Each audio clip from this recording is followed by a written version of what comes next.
Today, we talk about productivity. Did you know that according to a study, organizations that have fully embraced digital transformation are 26% more profitable than those who have not? This highlights the importance of digital transformation for businesses to stay competitive, drive growth in today's digital age. I'm your host, Brian Wagner, licensed professional engineer, and in this episode of the Engineering Quality Control Podcast, I'll be talking with Adam Stark, who is the co-founder at Jet.Build, about the digital transformation in the world of engineering and construction and how it's shaping the future of these industries. So sit back, relax, and let's dive into this world of digital transformation.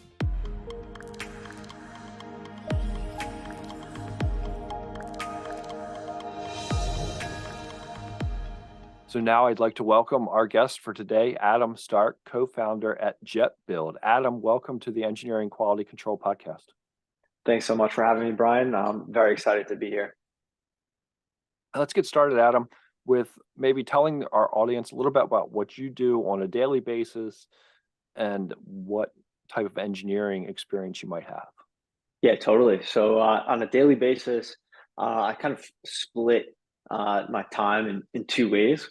One is your typical kind of business development, right? So just outreach, spreading the name, the brand of Jet.Build, meeting new potential clients. And then the second half, which is probably the more fulfilling half of my day, I'll call it, is engaging with existing clients and engaging with existing data, right? So what I mean by both of those is understanding what clients are actually using on our product, how they're using it, both from their literal feedback and the data, and then continuing to refine our software accordingly, right? So if you could imagine, an Apple iPhone, I'll just use that as like the default example, and how they release product updates all the time. So they come out with iOS 16, then a few weeks later it's 16.1, 1.102, et cetera, et cetera. So we're doing the same thing, right? Like any software, it's just this continual refinement cycle. We focus really heavily on what our clients need, ask for, questions they may have, and then the data that backs kind of the use case, and then deliver accordingly. Okay. Can you give us just like this overarching of what Jet.Build is? Totally. So Jet.Build is real estate command center in one line, right? So it's this end-to-end solution from pre-con functions to construction functions to project delivery. And then if you happen to be, for example, a developer or building owner, you could then leverage it for asset management as well. So it's this end-to-end lifecycle project management solution that also captures data. Okay. So one of the notes that we have is about digital transformation and the revolutionizing that technology is doing to the landscape. What's your opinions on that? Totally. So if you look at historical data on the industry, you get these abysmal numbers of, since 1968 or some odd year where productivity has not increased. However, since the early 2000s, you have these, project management tools that have released to the market and have proven to provide productivity increases on job sites. So it kind of creates this dynamic of question of, how does that make sense, right? Like it hasn't increased since 68 yet, since 2000, we have this data showing that there is increases in productivity. So my kind of realization there, and this is how the inception of Jet occurred, is to say, yeah, products exist. However, evidently and clearly, they haven't been adopted to the scale where we're pushing the industry forward to productivity as a whole. And going back from my own experiences and Joseph, my co-founder, his experiences on construction job sites, we were not able to adopt those products. One reason being is having a complicated user interface, user experience, so UI, UX, having a difficult to use product. So basically, we took that information, both on the lack of productivity, both on the evidence of using a product and the difficulty in using what existed in the market. And we went ahead and started building our own solution, right? So wrapping back to your question is, I think that if we can cover, and this is what Jet is doing, our vision here, is if we can cover this baseline essential with smartphone simplicity, as I call it, to allow for all users, whether it's a site operator all the way to a lender who's looking at reports, ensure that this productivity is being addressed from, like I just mentioned, the end-to-end side of both the life cycle of the property and the life cycle of the users. And then I think we could push productivity to what it should be, similar to other industries in the market. Yeah, I think I mean, I was thinking about that the other day as well, as far as like with CAD and how we were going to get away from Mhm. paper. And I think we waste more paper now than we ever have Right. uh, in It's in printing things the way that we have right. always done it. If I hear that one more time, I just want to pull my hair out, and I'm losing my hair, so I'm not going to have much to pull out. That Yeah, I we've can do almost it faster the way we used to do it. right, Yeah, right, but is that exactly. more efficient? I mean, I can't tell you how many times I have not been able to find handwritten computations because somebody submitted the originals and they just Right, poof, they're gone. And we might have a scan of them. Like it was just crazy with that. And I can definitely see where it's got to be easy to use.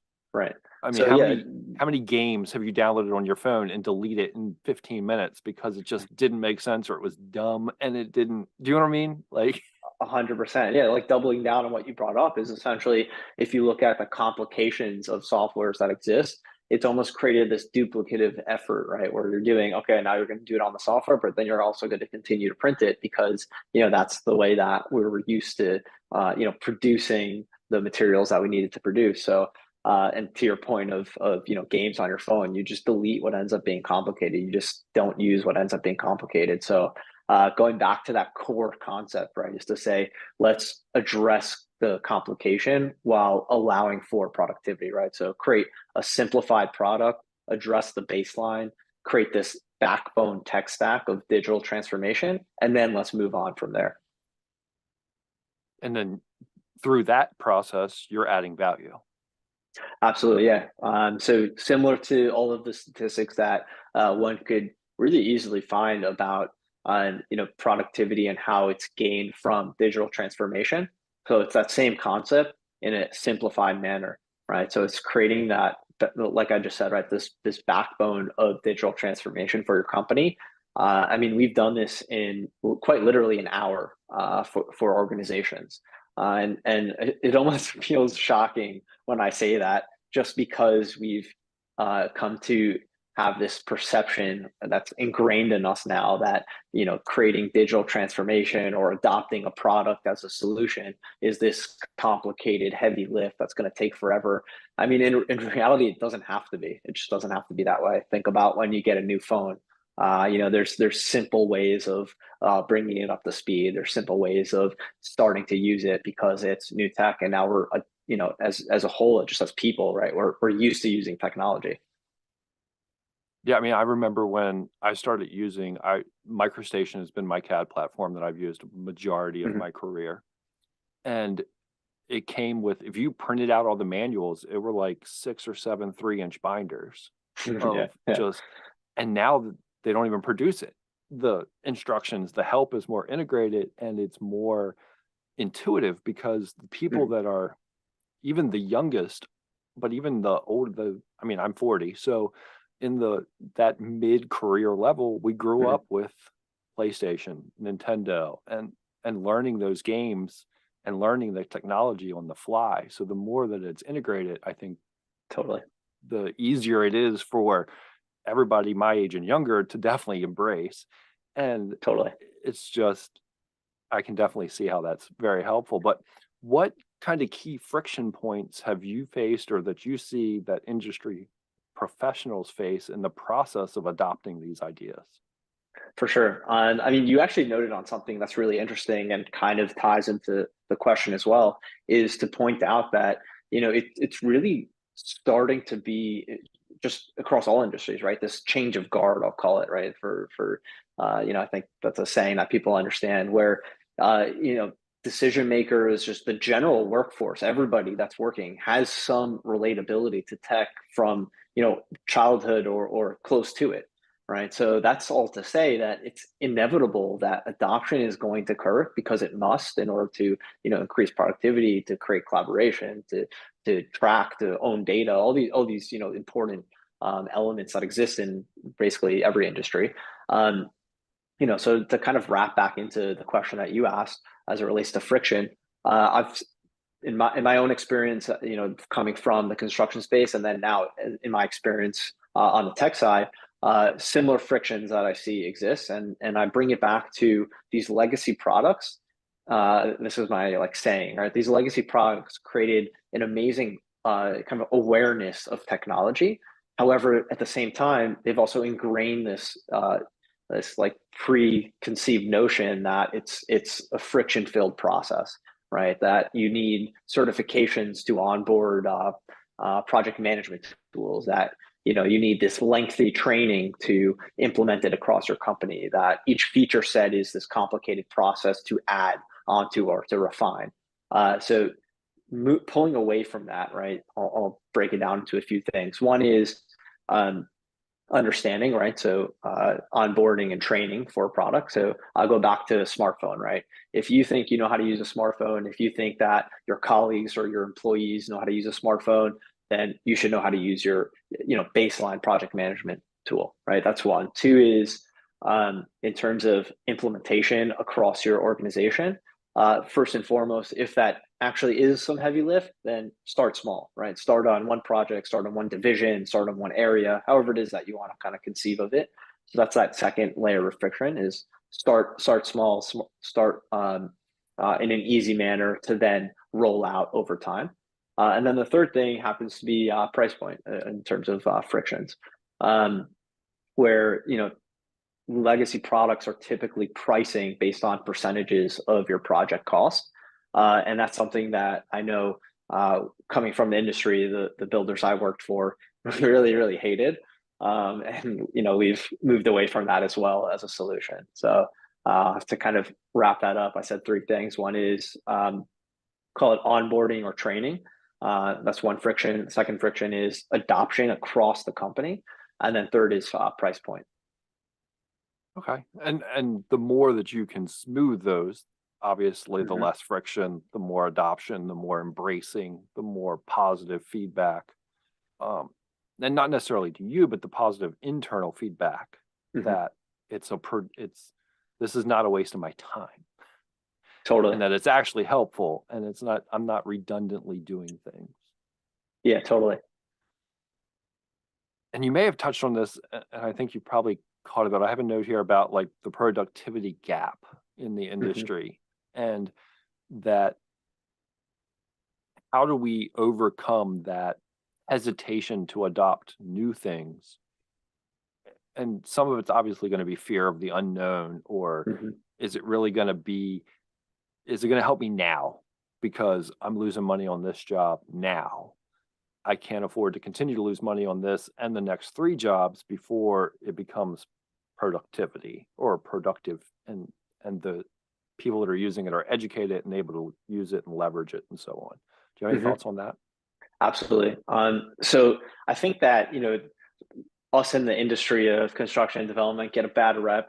And I think the reason for that, and also why this issue dates back to 1968, is that sometimes people don't recognize the level of complications or the level of complexity that exists in building anything, right? I mean, you're talking about dozens and dozens, if not hundreds, of different companies that need to collaborate, from office to field and vice versa, logistics, weather, all these crazy things that occur. And you really need to get everybody to work together. So if you ever, are in within your own company, within your own department, if you have difficulties in working with other teams, now imagine doing so, across multitudes of teams, across different, areas, even, right, office to site, etc. So I just wanted to lay that out, give us in the industry some credit there for mass collaboration. Now, beyond that, in terms of kind of getting us up to speed and addressing these kind of use case pain points, these frictions, something that we've done to address that question, to address that difficulty, first and foremost, is creating a platform that allows everybody to centralize their information, centralize their workflows. And what that means is so that everybody could understand when they're responsible for what and how that impacts others and vice versa. So that's first and foremost, which is kind of a basis. Doesn't matter what industry you're in. I mean, that's very relevant, especially if you're working cross-channel. That's one. Two is we've implemented robust yet simple measures to kind of create downstream simplicity. So what I mean by that is I'll take the middle process as an example, right? So we have access and permission controls for all of our features. And beyond that is you can limit the product visibility to specific, I'll call it workflow or responsibilities for specific end users. So for example, you can onboard whoever you want responsible for a submittal and allow them access and visibility literally and only to what they've been assigned to or signed for, right? So that's to say, and that functionality works across all of our products, whether it's all of our features, sorry, whether it's a project budget, a payment app, a submittal, a punch list, whatever it may be. So that's to say, if the end user is on a job site and not sitting by a computer, or who then could kind of navigate a full end-to-end product, well, that person, that end user on the job site, is literally only seeing the submittal and punch list that is relevant to them. So that's a way that we're looking to address the existing friction. I think it's great. And I think it sounds wonderful. Yeah. You've definitely taken on a bit of a leadership role across the industry, trying to support the industry. Mhm. But from a leadership perspective, either your own experience or what you've worked with, what drives those initiatives? And I mean, obviously, you are very versed on your product and what you are selling. But if somebody else is considering other options or other ideas of how to make improvements and leverage technology, what advice would you have for them from a leadership role? Definitely. I think that this is actually again like similar to kind of any industry, and I would suggest that you take your leader and your champion as we call it, and that's to say that whatever relevant leadership in the company needs to be on board and understanding of how a technology can help them. So, as an example, I'll use our own product is it could be a budget report, it could be a forecasting report, it could be a consolidated payment application for them to review, right? So that's on their end for their understanding of what works. Now, on the operator end, I mean, we could pull from the examples that I just gave in terms of simplicity. We could understand that it consolidates their efforts, right? So that's support on what they're doing.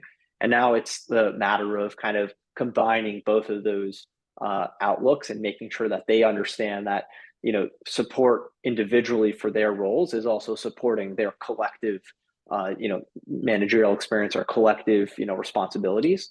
And then beyond that stage, I would say, yeah, let's back to kind of what I was alluding to before is, yeah, let's start simple. Let's start easy, right? Let's start with one project. Let's start with one region, just depending on the structure. So those are the elements I'd say is to find improve ways that your product or service will support leadership, find ways your product and service will support the operators, then combine the two and start simple. I mean, simplicity is, and it goes back to, like you said, your user interface. It can't be, the work that we do in engineering and construction is not simple per se. It's not Correct. overly hard. If you think about it logically, it's you're putting things together to finish a product. And it's just like going through the Lego set when you were a kid Right. that had 73 steps. Like, you finish it, you're just building on each previous step. Mhm. And we don't think about it as that simple a lot of the times, even though it Right. really is. I mean, I've done talks and I've worked with people on stormwater, and they're like, stormwater is so complicated, it's so hard, and I don't understand this. And I'm like, stormwater is two things: slow it down and clean it on the way. Like, Totally. fundamentally, that's it. How we Mhm. execute that is exceptionally hard. But fundamentally, all stormwater design is slow it down and clean it on the way so that you're not polluting the downstream properties and creating erosion and things like that. But the execution is not that simple sometimes. Definitely. It's a great analogy. And just to even, double down on that is to say, even if you want to believe, and even if it is the case where, the execution is complicated, or even the steps before it are complicated. Well, let's support your complications with simplicity, right? With technology, which is what it's supposed to do, right? Tech is supposed to simplify your life, like a smartphone, for example, right? So technology has evolved and it's evolving rapidly. Mm-hmm. We're in the spring of 2023. We're just coming out of whatever you want to call the past 3 years. Uh, I question what the industry would look like if this happened 20 years ago. Mm-hmm. Because when I came into the industry, it took hours to get a print set. It Mm-hmm. took just because the technology wasn't there. But Mm-hmm. even the meetings and the technological advances that happened over the past 3 years in the workforce and the hybrid or remote work or telework and all of those different things that have been affected, whether we like it or not. But how do you see like technology of the future, and Mm-hmm. where do you see some of this going? Maybe from the digital transformation that with AI and other aspects, like uh, I don't want to say people are going to be out of jobs, but I feel like those not so hard things will be done by computers at some point. But that's my opinion. But I'd be curious what your opinion is. Definitely, yeah, definitely. A hot topic, I think, for all industries, also, right? So the way I kind of see it is, again, recognition of kind of the difference that is, construction and development, where you have to transfer, design, so paper or whatever files, into tangible items. So that exists, and the cross collaboration exists too. And I bring up those points because it's interesting to kind of perceive a future of this AI tech robotics without the necessity of people, because it's going across companies, right? So maybe if you had a completely internal vertical team from develop construction through development, et cetera, where you're literally one company and you could centralize all of those AI tech functions, then maybe there's kind of that future where you're really leveraging technology. Um, Otherwise, I'll kind of go into where I believe the industry will go.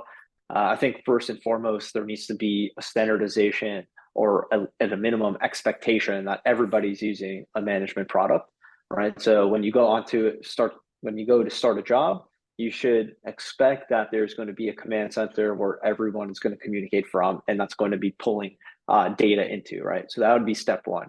Step two from that, what I can see is there's a lot of specific technologies that support a lot of specific functions that could integrate into that command center technology and then disperse to everyone else.